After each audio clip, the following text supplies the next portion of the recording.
అప్పుడు చాయ్ పైసలు లేనిది ఇప్పుడు ల్యాండ్ క్రూజర్ ఎక్కడిదని ఇప్పుడు జనార్దన్ ఆరోపిస్తున్నారు. మీరేమంటారు ఫ్రెండ్స్? ఇప్పుడు జనార్దన్ మాటల్లో వాస్తవాలు ఉన్నాయా లేదా? ఉస్మానియా విద్యార్థులు ఇంత ఫైర్ అవుతుంటే ఇప్పుడు వచ్చేసరికి మనం కేయూ విద్యార్థుల గురించి, కేయూ విద్యార్థి నేత శ్రీకాంత్తో మనం మాట్లాడబోతున్నాం. శ్రీకాంత్ గారు నమస్తే అండి. హలో నమస్తే శ్రీకాంత్ గారు, మీరు లైవ్లో ఉన్నారు. అవునా అన్న? శక్తి మీడియా లైవ్లో ఉన్నారు. ఇది అయితే ఇప్పుడు మనకి విద్యార్థులు మెయిన్గా ఇప్పుడు నిన్న తీర్మార్ మల్లన్నని అడ్డుకున్నారు. నిన్న ఉస్మానియా యూనివర్సిటీలో విద్యార్థులు అడ్డుకున్నారు. మా జాబ్స్ ఏది, మనకి ఇక్కడ వచ్చేసరికి ఎస్సీ ఎస్టీ బీసీ పిల్లలకి అన్యాయం జరుగుతుందని చెప్పేసి వాళ్ళు నిన్న అడ్డుకున్నారు జనార్దన్ అండ్ టీం. అయితే ఇక్కడ కాకతీయ యూనివర్సిటీస్ మీరు చదువుకున్నారు, ఇప్పుడు మీరు ఇక్కడ విద్యార్థి నాయకులు ఉన్నారు. ఇక్కడ కాకతీయ యూనివర్సిటీ తరఫున మీరేమో గవర్నమెంట్ని క్వశ్చన్ చేస్తున్నారు అండ్ మీకు ఉన్న సమస్యలు ఏంటి? ఇప్పుడు యూనివర్సిటీ విధంగా మనం రాష్ట్రంలో చూసుకున్నట్లయితే అన్న, గతంలో మనం 2014 నుండి 10 సంవత్సరాలు గత ప్రభుత్వం ఎంత నిర్వీర్యం చేసిందో, ఇప్పుడు వీరు ఏదో ప్రగల్భాలు పలిపి, మీకు తెలుసు, మీరు మంచి అనుభవం ఉన్నవారు, మీకు అంతా తెలిసినదే. అయితే రాష్ట్రంలో యూనివర్సిటీలో ఇప్పటిదాకా అసలు ఎంత దారుణాలు జరుగుతున్నాయో మన అందరికి తెలిసిన విషయం. యూనివర్సిటీ కేంద్రంగా ఈ రోజు నూతన బిల్డింగ్లు నిర్మించాల్సిన పోయి ఇప్పుడు ఉస్మానియా యూనివర్సిటీ చూసుకుంటే భవనాలు ఎట్లా ఉన్నాయన్న ఈరోజు. ఏనాడైనా ఇప్పుడు ప్రభుత్వం వచ్చి ఇన్ని రోజులైంది, నూతన ఇప్పుడు భవన శాఖ మినిస్టర్ గారు కూడా ఏనాడైనా వచ్చి యూనివర్సిటీని పరిశీలించిందా? ఈ రోజు ఏదో రాజకీయ పబ్బం కోసం మీకు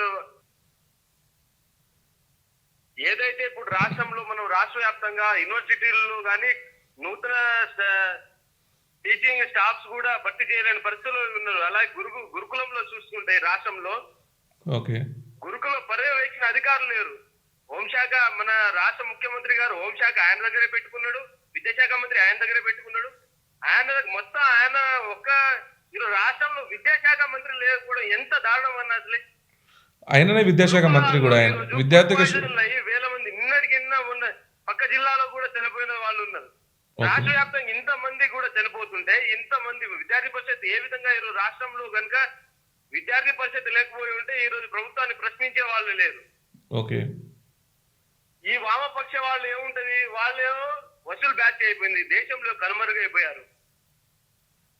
ఇవన్నీ చూస్తుంటే మనం రాష్ట్రంలో అసలు ప్రభుత్వం పూర్తిగా విఫలమైందన్నా. ఇక యూనివర్సిటీల పరిస్థితి దారుణం ఉన్నాయి. అలాగే రాష్ట్ర వ్యాప్తంగా గురుకులాల పరిస్థితి అధ్వానంగా ఉంది. ఇక ఎస్సీ ఎస్టీ బీసీ హాస్టల్స్ అయితే మనం చూడలేము. ఇప్పుడు వరుసగా జరుగుతున్న ఇప్పుడు గురుకులాల్లో ఏమేమి జరుగుతున్నాయి అన్న? ఎందుకు ఫుడ్ పాయిజన్ అవుతుంది అంటారు అన్న? ఇప్పుడు గురుకుల రాష్ట్ర వ్యాప్తంగా ఇన్ని గురుకులాలు ఉన్నాయి. అసలు గురుకులం ఏంటి? ఎడ్యుకేషన్ సంబంధించిన ఒక చదువు చెప్పే సంస్థ, అవునా కదా? అవును. అలాంటి సంస్థకి మరి వీళ్ళు ఏదైతే విద్యాశాఖ అయితే విద్యాశాఖ కదా, విద్యాశాఖ కిందే వచ్చింది కదా. అవునవును, రేవంత్ రెడ్డి గారు దానికి ఇప్పుడు ప్రెసెంట్ మంత్రి ఇన్ఛార్జ్ ఉన్నారు దానికి. మరి ఒక రాష్ట్రానికి ఒక ముఖ్యమంత్రి, ఆయన ముఖ్యమంత్రి పనులు చూస్తాడా? అన్ని ఉన్న క్యాబినెట్ సమావేశానికి అటెండ్ అవుతాడా? ప్రజల సమస్యలు తీరుస్తాడా? ఇటు మీడియా డిబేట్ కి పార్టిసిపేట్ అవుతాడా? తన వ్యక్తిగత పనులు చూస్తాడా? ఇటు విద్యాశాఖ చూస్తాడా? మొత్తం ఆయన దగ్గర పెట్టుకుంటే ఇదేదో లూబింగ్ అయ్యి మొత్తం వచ్చిన డబ్బులంతా ప్రజల నుండి వసూలు చేసి మొత్తం దాచుకునేటట్టే ఉంది. ఇప్పుడు మెట్రో ఛార్జీలు చూడండి మీరు, గతంలో ఎంత పెరిగినాయి, ఇప్పుడు మెట్రో ఛార్జీలు ఎట్లా. మొన్న ఏదో ఉన్న 2 రూపాయలు 3 రూపాయలు చేసి మేము మెట్రో ఛార్జీలు పెంచామని స్టార్టింగ్ అయిన దాంట్లో కొంతమంది వీళ్ళు పోస్టర్లు ఇట్లా పెట్టించుకొని ఏదో మేము గురుకులాలకు మంచిగా చేస్తున్నాం అని చెప్తున్నారు. కానీ గురుకులాల్లో ఇప్పుడు దాకా ఎన్ని భవనాలు ఉన్నాయన్న? ఇప్పుడు దాకా పక్కా భవనాలు లేదు తెలుసా రాష్ట్రంలో. చాలా మట్టిగా అన్ని ప్రైవేటు, వీళ్ళు ఏదైతే ప్రైవేట్ ఇన్స్టిట్యూషన్లు ఉన్నాయో ఆ ప్రైవేట్ ఇన్స్టిట్యూషన్లు వాళ్ళతోటి కుమ్మక్కై వీళ్ళు కలిసి వ్యాపారం చేస్తున్నారు. ప్రైవేట్ బిల్డింగ్లకు అద్దెలు ఇచ్చుకుంటా వాళ్ళు బిజినెస్ నడిపించుకుంటా ఇక్కడ విద్యార్థుల పరిస్థితి ఒక్కొక్క బాత్రూమ్ లేకుండా దారుణ సిచ్యువేషన్ లో ఉన్నారు. ఇప్పటికిప్పుడు అదే రాష్ట్రంలో ఉన్న మంత్రివర్గం ఒక్కసారైనా ఇప్పుడు దాకా ప్రభుత్వం వచ్చి ఇప్పుడు దాకా పర్యవేక్షణ చేశారన్నా? అదే పర్యవేక్షణ అధికారులే కరువయ్యే పరిస్థితి ఉంది ఇప్పుడు. ఇప్పుడు నిన్న రీసెంట్గా కల్లూరులో కూడా 20 మంది పిల్లలు వచ్చేసరికి ఏంటది ఫుడ్ పాయిజన్ అయ్యి వాళ్ళకి హాస్పిటల్ గవర్నమెంట్ హాస్పిటల్లో కూడా చేర్చారంట. ఇది మీ వరకు వచ్చిందా ఇన్ఫర్మేషన్? అన్న ఇక్కడ ముగ్గురు మంత్రులు ఉన్నారు కదా, ఇక్కడ పొంగులేటి గారు ఉన్నారు, తుమ్మల గారు, ఇక్కడ ముగ్గురు మంత్రులు ఉన్న ఖమ్మంలోనే 20 మంది విద్యార్థులు నిన్న ఫుడ్ పాయిజన్ అయి ఉంటే ఒక్క మంత్రికైనా ఇప్పుడు దాకా స్పందించిండండి. అన్న ఉమ్మడి ఖమ్మం జిల్లా 10 అసెంబ్లీలు ఉన్నాయి. ఓకే, 9 అసెంబ్లీలు వాళ్ళు గెలుచుకున్నారుగా. ఒక ఏదైతే భద్రాచలం ఉన్న ఆయన్ని కూడా ఎమ్మెల్యే గారిని కూడా వారు కలుపుకున్నారు. ఓకే, విద్యాశాఖ మినిస్టర్ ఇక్కడే ఉన్నాడు, రెవెన్యూ శాఖ తర్వాత చూసిన పొంగులేటి గారు కూడా మినిస్టర్, ఉప ముఖ్యమంత్రి ఇక్కడ అన్ని ఇంతమంది ఉమ్మడి ఈ 10 అసెంబ్లీలో అసలు ఒరిగింది ఏముందా అన్న? రాష్ట్ర ముఖ్యమంత్రి గారు కొడంగల్కి 1000 కోట్లు తీసుకెళ్తా అంటే మీరు ముగ్గురు మినిస్టర్లు ఉండి ఖమ్మం జిల్లాకి ఏం చేస్తున్నారు? అసలు ఏమైనా చేశారు? అసలు మొన్న వరదలు వస్తే చాలా మంది కొట్టుకొని పోయారు. ఒక హెలికాప్టర్ కూడా తేలేని పరిస్థితి. వీళ్ళు బయట యాత్రలకు మాత్రం సింగపూర్ వెళ్ళడానికి వీళ్ళకు ఫ్లైట్లు కావాలి, కానీ ప్రజల ప్రాణాలు గాలికి వదిలేస్తున్నారన్న.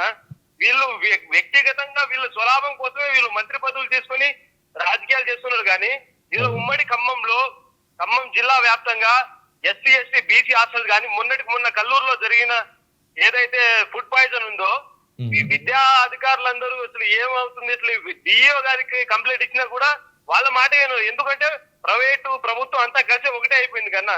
ఇప్పుడు ఎట్లా ఉందంటే సిచ్యువేషన్, వాళ్ళ గన్మెన్లు కూడా డబ్బులు ఇవ్వలేని పరిస్థితిలో వాళ్ళు ఉన్నారని అంటున్నారు. అది ఎంత వాస్తవం ఎంత వరకు అనేది ప్రజలకు తెలిసింది.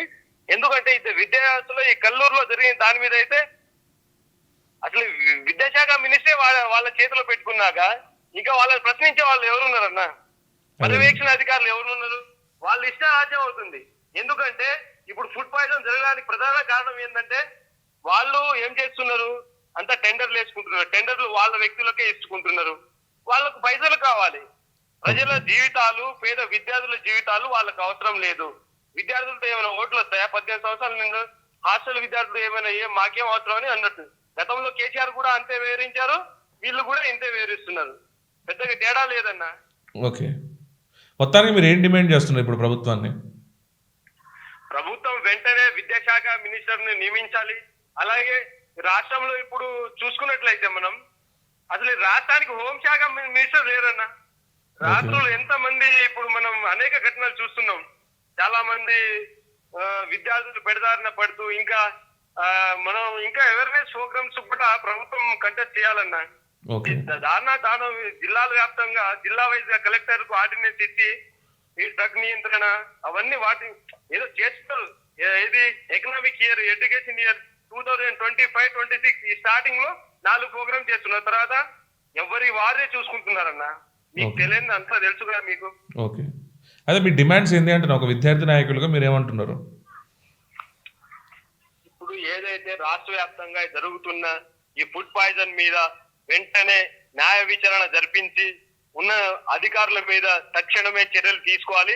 అలాగే నూతన అధికారులను నిర్మించాలి.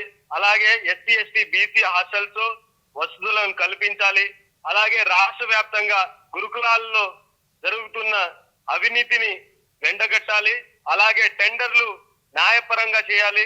సామాన్యులకు అందుబాటులో ధరలయ్యే, వీళ్ళేమో ఒక టెండర్ రూపంలో ఒక ధర ఉండదు, వీళ్ళు ఒక ధర, ఎంత స్కామ్ జరుగుతుంది. కాబట్టి వీటిని కూడా అరికట్టేటట్టు నాణ్యతమైన భోజనాన్ని, నాణ్యతమైన వస్తువులను విద్యార్థులకు అందజేయాలి. అలాగే విద్యాశాఖలో జరుగుతున్న అవకతవకలను నియంత్రించాలి.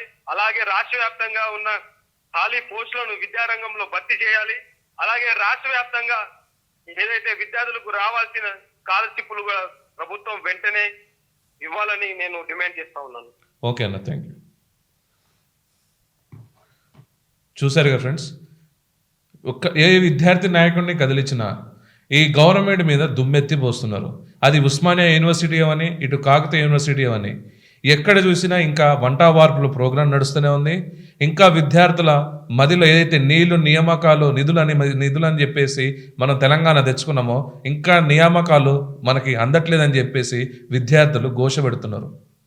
ఈ విద్యార్థుల ఘోషను ఈ ప్రభుత్వం అర్థం చేసుకుంటుందా, అర్థం చేసుకోదో, లేకుంటే కాలగర్భంలో కలిసిపోతుందో మనం కొద్ది రోజుల్లో చూడాల్సి ఉంది.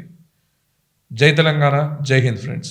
ఈ వీడియో కానీ మీకు నచ్చినట్టయితే లైక్, షేర్ అండ్ కమెంట్ చేయాల్సిందిగా కోరుకుంటున్నా. మరియు మన ఛానల్ని సబ్స్క్రైబ్ చేయాల్సిందిగా కోరుకుంటున్నా.